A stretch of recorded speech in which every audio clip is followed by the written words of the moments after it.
এই পৃথিবীতে আসার আগে আমরা ছিলাম আলামুল আরওয়াহ, রূহের জগতে। রূহের জগতের কিছু আমরা মনে করতে পারি না, কিন্তু সেই জগতে আমরা ছিলাম। তো রূহের জগতের এরকম একটা বিশাল কনফারেন্স হয়েছিল। ওই কনফারেন্সের হল রুমে আমরা আল্লাহর কাছে একটা কমিটমেন্ট করেছিলাম।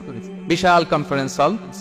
আল্লাহ তাআলা সাইয়েদনা আদম আলাইহিস সালামের পিঠের মধ্যে হাত বুলিয়ে দিলেন, আর সাইয়েদনা আদম আলাইহিস সালামের পিঠ থেকে অযুত লক্ষ নিযুত কোটি কোটি রূহ বের হয়ে নিচে পড়লো আলোর মতো করে। কোটি কোটি রূহ বের হয়ে পড়লো। তো এই রূহগুলোর মধ্যে আমাদের রূহ ছিল, আমরাও ছিলাম। তো সেখানে আল্লাহ তাআলা আমাদের একটা কভেনেন্ট নিয়েছেন, একটা এগ্রিমেন্ট, একটা স্বীকৃতি। সেটা কি? আল্লাহ তাআলা সেই রূহের জগতের কনফারেন্সে আমাদেরকে জিজ্ঞেস করেছিলেন, আলাস্তু বিরাব্বিকুম, আমি কি তোমাদের রব নই? আমরা কি বলেছিলাম? ক্বালু বালা ওয়া শাহিদনা, অবশ্যই অবশ্যই আল্লাহ তাআলা আপনি আমাদের রব, এবং আমরা সাক্ষী দিলাম। তো ওই যে রূহের জগতে আমরা যে আল্লাহকে কভেনেন্ট দিয়েছি, ওয়াদা দিয়েছি, ওই ওয়াদার কারণে ইসলামকে দুনিয়াতে আসার পর আমাদের বড্ড চেনা চেনা লাগে, আপন আপন লাগে। সুবহানাল্লাহ পড়ে। অনেক বৌদ্ধ বড়ুয়া আমার কাছে এসে দেখা করছে যে হুজুর আমি আপনার ওয়াজ শুনি, ধর্ম কি কথা বলেন। আর হিন্দু কি পরিমাণে যে মুসলিম হয়েছে এটা তো আর পাবলিকলি আমি অ্যানাউন্সও করিনি। কি পরিমাণে হিন্দু ভাইরা যে আমাদের আলোচনা শুনে এসে শাহাদা পড়ে ফেলছে এটার কোনো হিসাব নাই, দেশে বিদেশে। এর কারণ ইসলামকে তার বড্ড চেনা চেনা লাগে, ইসলামের বিধানগুলো তার বড্ড আপন লাগে। ওই যে রূহের জগতে আমরা ইসলামের সাথে পরিচিত হয়ে এসেছিলাম। আল্লাহু আকবার। কোটি কোটি রূহের সামনে আল্লাহ বলেছিলেন, আলাস্তু বিরাব্বিকুম, আমি কি তোমাদের রব নই? আমরা বলেছিলাম ক্বালু বালা, হ্যাঁ আপনি আমাদের রব। ওয়া শাহিদনা, আল্লাহ আমরা সাক্ষ্য দিলাম যে আপনি আমাদের রব।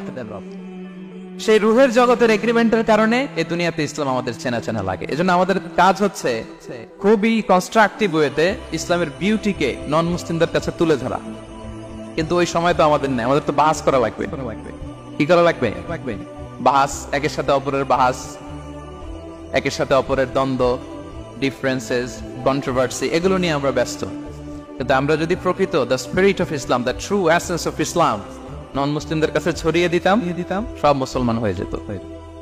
পশ্চিমে আমি দেখেছি তারা স্ট্রিট দাওয়া করে, রাস্তার মধ্যে দাঁড়িয়ে কোরআন নিয়ে বসে থাকে, সুন্দর সুন্দর লিফলেট নিয়ে বসে থাকে, জেসাস ক্রাইস্টের জীবনে নিয়ে বসে থাকে। ওদেরকে এটা গিফট করে, ওদের প্রশ্নের উত্তর দেয়। 2-4 মিনিট দাওয়াতে কাজ করলে ইনস্ট্যান্ট দাঁড়িয়ে ওরা শাহাদা পড়ে ফেলে। সুবহানাল্লাহ পড়তে পারলেন না মজা করে? এর কারণ ইসলামকে তার বড্ড চেনা চেনা লাগে, আপন লাগে, সেই রূহের জগতে সেই এগ্রিমেন্টের কারণে। তাহলে ফিতরাতের 1 নম্বর অর্থ হচ্ছে ইসলাম। আওয়াজ করে বলুন তো, ফিতরাত মানে কি? কুল্লু মাউলুদিন ইউলাদু আলাল ফিতরা, প্রতিটি নবজাতক, অল দ্য নিউবর্ন বেবি, তারা ইসলামের উপর জন্মায়, পরে তাদের ধর্ম চেঞ্জ হয়। ফিতরাতের 2 নম্বর অর্থ হচ্ছে আরবিতে বলে আল কাবিলিয়া, মানে যোগ্যতা। কিসের যোগ্যতা? স্রষ্টাকে চেনার যোগ্যতা, স্রষ্টার বিধান মেনে চলার যোগ্যতা। এই যোগ্যতা প্রতিটা মানুষকে দিয়ে আল্লাহ সৃষ্টি করেছেন। আলহামদুলিল্লাহ, প্রত্যেকটা মানুষের এই যোগ্যতা আছে। ইভেন আফ্রিকার জঙ্গলে, আমাজনের ভিতরেও যে নৃ গোষ্ঠীগুলো থাকে, যে ট্রাইবস গুলো থাকে, তারাও চিন্তা করলে স্রষ্টাকে চিনে যাবে। তারা যদি আকাশের দিকে তাকায়, তারা যদি বহতা নদীর দিকে তাকায়, তারা যদি বৃষ্টির মাঝখানে যে থান্ডার স্টর্ম, বিজলির দিকে তাকায়, তারা যদি বাতাসের এই যে ঝিরিঝিরি শব্দ এগুলোর দিকে তাকায়, তার মন, তার ফিতরাত, তার সেই রূহের জগতের কভেনেন্ট তার মধ্যে একটা টিউনিং করবে যে একজন না একজন থাকা চাই, এই কন্ট্রোলার, একজন নিয়ন্ত্রক, একজন মহা ব্যবস্থাপক এই মহাবিশ্বে একজন থাকতেই হবে। ঠিক কিনা? তার মন তাকে সায় দেয়। তাহলে ফিতরাতের 1 নম্বর অর্থ হচ্ছে ইসলাম।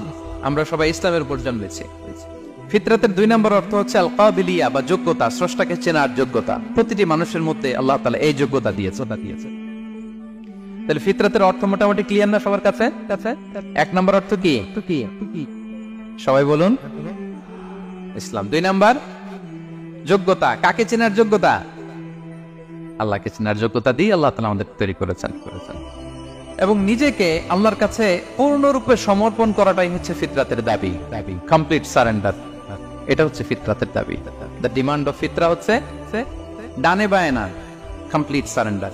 এই যে আমরা নামাজে দাঁড়াই, পৃথিবীর সব ব্যস্ততাকে পিছনে ফেলে আল্লাহু আকবার, নিজেকে আল্লাহর কাছে সঁপে দিলাম। ঠিক কিনা? আমরা যখন রোজা রাখি, ঘরের ভেতরে যখন একা থাকি, পৃথিবীর কেউ দেখে না, তৃষ্ণায় গলা ফেটে যায়, তারপরে এক গ্রুপ পানি খাই। দিস ইজ ফিতরাত। ইজহারান রেদা পরে লাব্বাইক লাব্বাইক বলে আরাফাতের ময়দানে কাঁদি, এক সত্তাকে ডাকি, তিনি কে? দিস ইজ ফিতরাত, ফিতরাত। তাহলে নিজেকে আল্লাহর কাছে পূর্ণরূপে সমর্পণ করাটাই হচ্ছে ফিতরাতের দাবি।